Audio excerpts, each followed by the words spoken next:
Hello বন্ধুরা, আজকে আবার নিয়ে এসেছি একটা নতুন রান্নার রেসিপি, চিকেন রেজালা। তবে আজকের রান্নাটা আমি করছি না, আমার বাপি করছে, মানে শ্বশুরমশাই। উনি কিন্তু খুব ভালো শেফ। দেখে নাও রান্নাটা, তাহলে বুঝবে। প্রথমেই দেখে নিই উপকরণ। এখানে লাগছে ঘি, কাঁচা লঙ্কা, আর এটা একটা গুঁড়ো মশলা, এটা মামুনি বানিয়েছে। শেষে বলছি এটা কি দিয়ে বানানো হয়েছে। তাছাড়া লাগছে পেঁয়াজ পেস্ট, কাজু বাদাম আর পোস্তর একটা পেস্ট। আর এখানে ম্যারিনেট করা চিকেন, এটাও কি দিয়ে ম্যারিনেট করেছে বিশ্বাস করুন, আমি জানি না, তাই বাপি এটা বলে দিচ্ছে। টক দই, গোলমরিচ গুঁড়ো, আদা বাটা, রসুন বাটা, রিফাইন্ড তেল আর কেশর, গোলমরিচ গুঁড়ো। কি শুনে নিলে তো?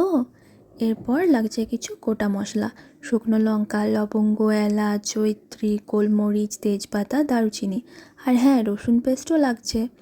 এরপর কড়াইয়ের মধ্যে তেল আর ঘি একসাথে গরম করে নিয়ে গোটা মশলাগুলো সব একসাথে দিয়ে একটু নাড়াচাড়া করে ভেজে নিয়ে তার মধ্যে পেঁয়াজ পেস্ট, অল্প একটুখানি চিনি, হলুদ আর রসুন বাটা দিয়ে ভালো করে একটুখানি মশলাটা কষিয়ে নিতে হবে। এবার মশলাটা কষানো হয়ে গেলে তার মধ্যে ম্যারিনেট করে রাখা চিকেনগুলো দিয়ে দেবে।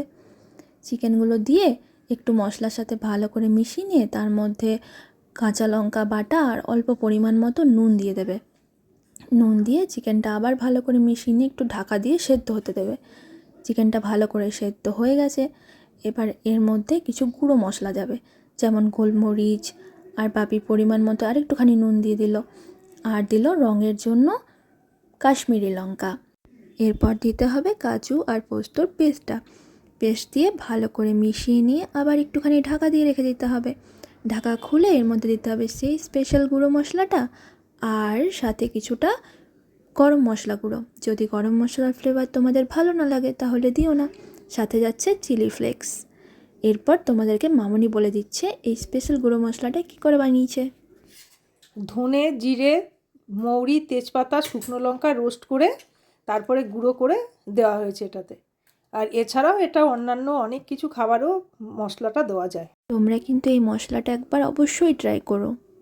এবার রেডি হয়ে গেছে আমাদের গরম গরম চিকেন রেজালা। নান অথবা রুমালি রুটি দিয়ে রান্নাটা জাস্ট ফাটাফাটি লাগবে। আমি তো চললাম, তোমরা অবশ্যই ট্রাই করো।